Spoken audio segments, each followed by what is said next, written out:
Halo semua, selamat datang kembali. Coba deh kita pikirin sebentar.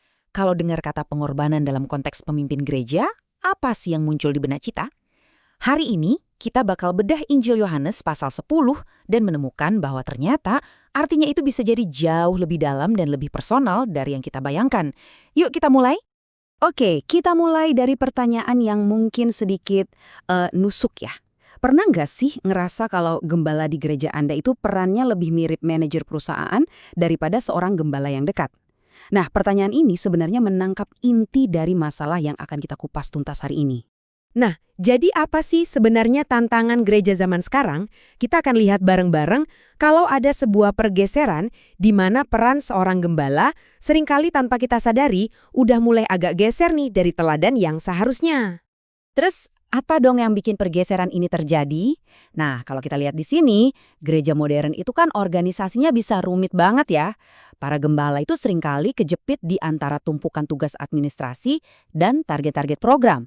Akibatnya, waktu untuk benar-benar hadir dan membangun hubungan personal dengan jemaat jadi makin sedikit. Nah, ini dia nih poin paling pentingnya.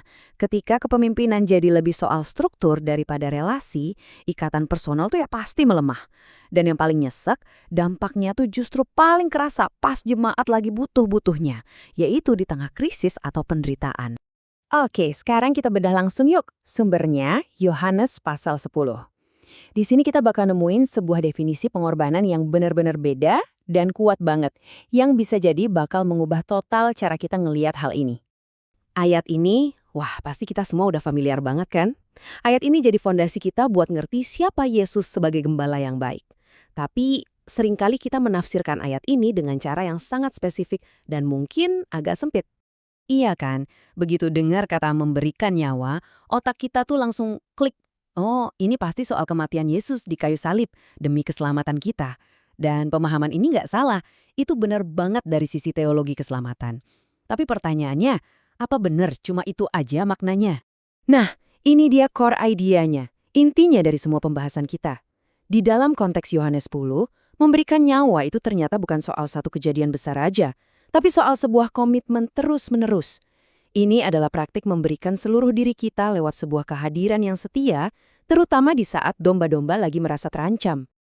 Biar lebih kebayang lagi soal pengorbanan sebagai kehadiran ini, Injil Yohanes ngasih kita analogi yang super kuat. Yuk, kita bandingin langsung antara gembala yang baik dengan orang upahan. Wah, tabel ini ngejelasin perbedaannya dengan jelas banget. Lihat deh kontrasnya. Buat gembala yang baik, motivasinya itu cinta, ikatan batin. Buat orang upahan, ya cuma kerjaan, cuma cari untung. Pas ada bahaya, gembala sejati bakal tetap tinggal. Sementara orang upahan, kabur. Semua ini akarnya dari identitas versus fungsi. Dan ini kuncinya nih. Masalah si orang upahan itu bukan karena dia nggak jago berantem sama serigala. Bukan. Problemnya, dia nggak punya ikatan batin yang bikin dia ngerasa wajib untuk tinggal. Komitmen si gembala itu datang dari siapa dirinya, bukan cuma dari apa kerjanya. Oke, kalau gitu, apa sih dampak nyatanya kalau gembala itu benar-benar hadir secara relasional buat jemaatnya? Apa yang kita rasain sebagai jemaat? Nah, ada satu kata Yunani yang penting banget nih di sini, yaitu ginosko. Ini artinya mengenal. Tapi ini bukan sekedar kenal nama atau tahu fakta doang ya. Ini adalah mengenal yang lahir dari kebersamaan, dari pengalaman bareng, dari kehadiran yang nggak putus-putus. Ini soal keintiman yang mendalam. Jadi, apa aja dampaknya buat kita? Pertama, kehadiran gembala itu bikin kita ngerasa aman. Itu ngejawab kebutuhan dasar kita untuk dilindungi.